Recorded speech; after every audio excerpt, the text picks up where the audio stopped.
बहुत बहुत धन्यवाद।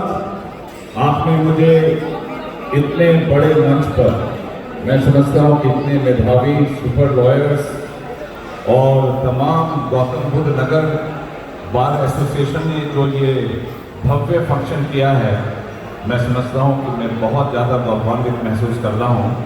इसके लिए मैं बहुत बहुत शीतल त्यागी जी का, जिनकी अध्यक्षता में इतना बड़ा समारोह हुआ है, और हमारे अभी राधे राधे जिस प्रकार से उन्होंने कृष्णा कॉन्शियसनेस के बारे में बताया, मैं समझता हूँ ये स्पिरिचुअलिटी का और फिजिकलिटी का जो कॉम्बिनेशन है ये बड़ा अद्भुत है।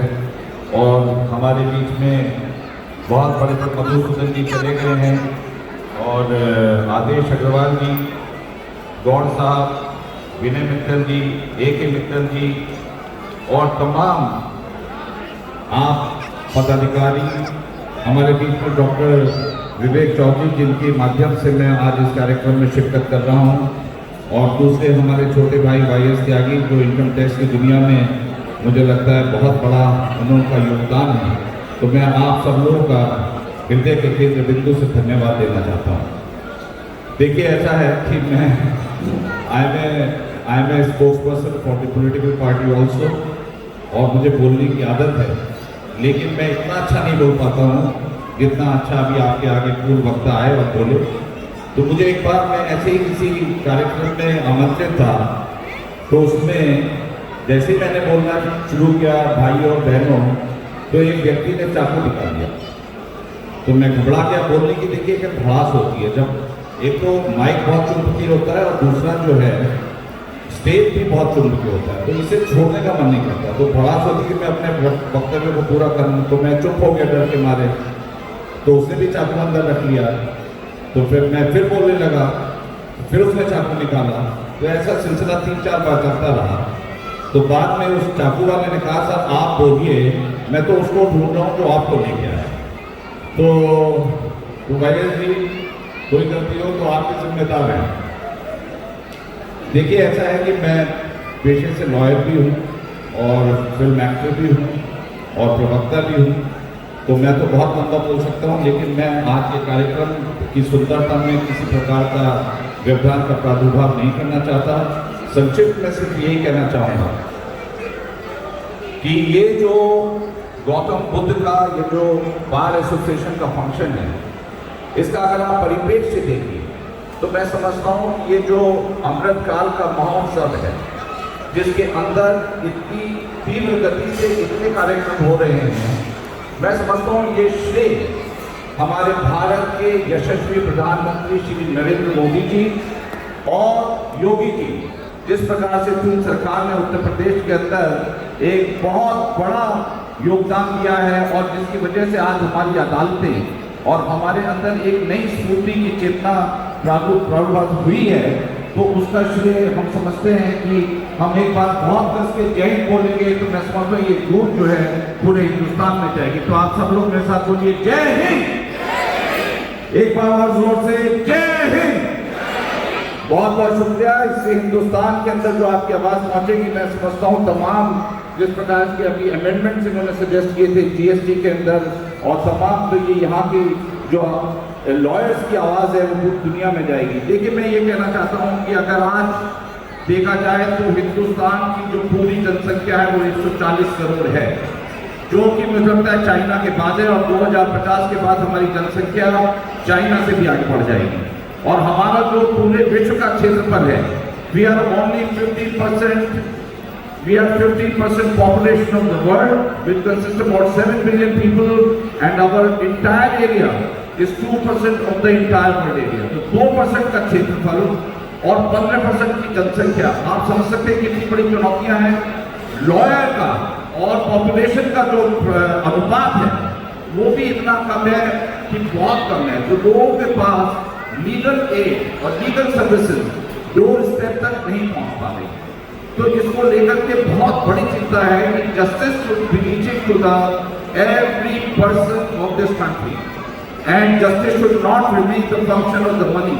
जिसके पास पूंजीपति है, जिसके पास पैसे का वर्चस्व है, सिर्फ वो ही बड़े बड़े लॉयर अफोर्ड कर सकते हैं। तो मैं समझता हूँ कि हमारे जिस प्रकार से स्पिरिचुअल डिस्कोर्स दिया है, तो मैं समझता हूँ 3 प्रकार की देखिए चीजें होती हैं। एक तो होती है ग्रोथ।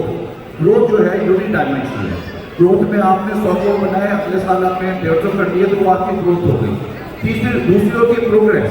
प्रोग्रेस में आपने डाइवर्सिफिकेशन कर दिया, आप स्टील की इंडस्ट्री लगाते तो आपने एनर्जी की इंडस्ट्री डाल दी, आपने गैस की इंडस्ट्री डाल दी, तो वो आपकी प्रोग्रेस हो गई। और तीसरी होती है success. Success is a 3 dimensional concept. उसके अंदर क्या होता है, स्पिरिचुअलिटी आती है। जब तक आपके जीवन का आधार आध्यात्मिक नहीं बनेगा, मैं समझता हूँ आप सक्सेसफुल नहीं हो पाएंगे। धन एकत्रित करके आप बहुत बड़े धनाढ्य व्यक्ति बन सकते हैं, परंतु अगर आपने उस धन का उपयोग समाज की सेवा में नहीं किया, अपने वर्चस्व का उपयोग समाज के लोगों को ऊपर उठाने में नहीं किया, तो मैं समझता हूँ आपका जीवन खोखला, निरर्थक, मीनिंगलेस, आप आएंगे और चले जाएंगे और बिना किसी सुगंध के इस पूरे ब्रह्मांड में आपका नाम निशान नहीं रहेगा। तो मेरा आप लोगों से निवेदन है कि आप लोग बहुत बलशाली लोग हैं, very powerful community you are, faculty is so powerful. मैं समझता हूँ हिंदुस्तान का हर आदमी लॉयर से डरता है, और लॉयर का जो कर्तव्य बनता है वो ये बनता है कि आप देश के दीनदयाल उपाध्याय जी का एक ही सपना था कि जो lowest person on the social strata the justice should reach to him. तो मोदी जी ने जिस प्रकार से लोक सेवा का गठन किया, आपको पता है कि हमारा भारत का संविधान जो है वो वर्ल्ड का सबसे बड़ा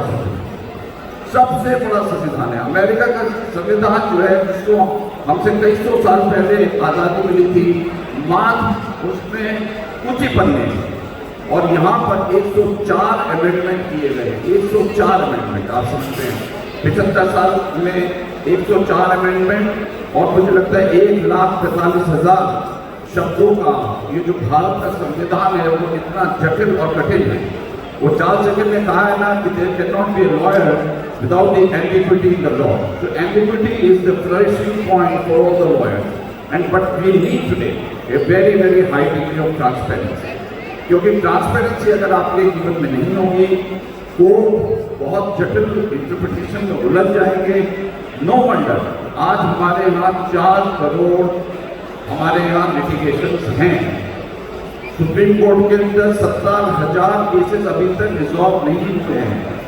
50 लाख हाई कोर्ट्स के अंदर केसेस अभी भी लंबित हैं। आप डिवोर्स का पिटीशन फाइल करिए, तब तक एक आदमी की मृत्यु हो जाती है जब तक उसको डिवोर्स की डिग्री मिलती है, तो नेचुरल डिवोर्स हो जाता है।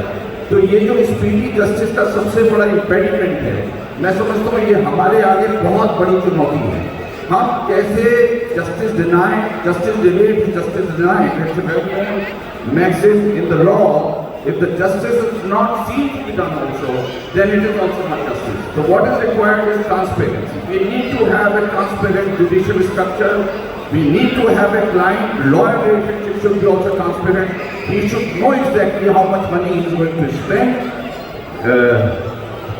नमस्कार सर, मैं महेश शर्मा जी का अभिवादन करता हूँ, और मेरा बहुत बड़ा सौभाग्य है कि हमारे बीच में हमारे भारत के बहुत बहुत धन्यवाद।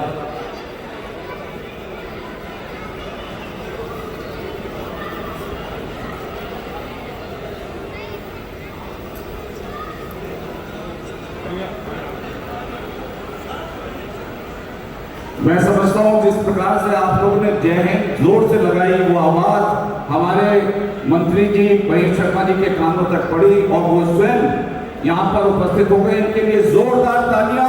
महेश शर्मा जी हमारे बीच में हैं और इनका इंतजार शायद मेरे मुकद्दर में था, मैं पहले जाने वाला था। ये I think it was my destiny that I stayed back because I have to have a darshan of such a great legendary personality mister Mahesh Sharma. Thank you very much sir for coming here. I will try to finish my speech.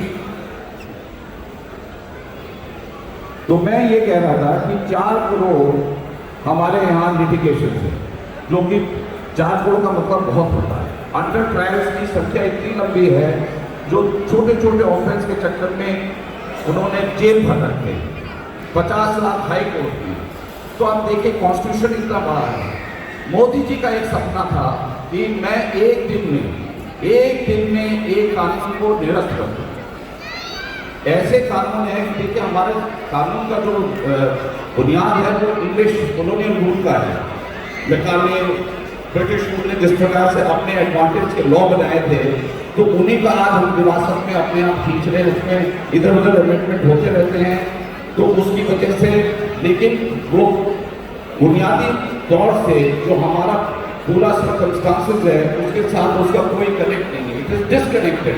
So we need to get those legislation eliminated, and I think it is our cardinal duty, all of us, to put together to find out all those laws which does not serve the society, which is outdated, which is obsolete. So our bar association need to highlight those issues, and Mr. Modi is fully committed to eliminate all those laws which are unduly victimizing. जी हाँ, अब महेश जी आ गए हैं तो मैं समझता हूँ कि मैं जल्दी समाप्त करूँगा। बस मैं यही कहना चाहता हूँ कि modernisation of judiciary and legal profession is imperative. Artificial intelligence is the key to the success. जिस प्रकार से वर्चुअल हियरिंग्स हो रही हैं, ई फाइलिंग हो रही हैं, तमाम 2-2 करोड़ केसेस ई फाइलिंग के थ्रू माध्यम से रिजॉल्व किए गए हैं। तो हमें साइबर सिक्योरिटी है, मैरीटाइम सिक्योरिटी है, स्पेस लॉज है, चैलेंजेस साइबर क्राइम में अनेक हैं। तो हमारा ये कर्तव्य बनता है कि हम मॉडर्नाइजेशन अपने आप को करें, डिजिटल इंटेलिजेंस करें। आपको पता है 40% डिजिटल ट्रांजैक्शन वर्ल्ड के हिंदुस्तान के अंदर होते हैं। 5G की सर्विस से लॉन्च हो रही है, डिजिटल इंडिया बन रहा है। मैं नहीं समझता कि हमारा देश जो $5 ट्रिलियन इकोनॉमी का सपना देख रहा है, with the judicial reforms under the leadership of mister Modi and very powerful judiciary we have, there is no way this country will lag behind and will be one of the finest countries in the world. मैं इसके साथ अपनी वाणी को विराम देता हूँ और फिर से आपके साथ जरा जोर से बोलिए जय Hind. Thank you very much.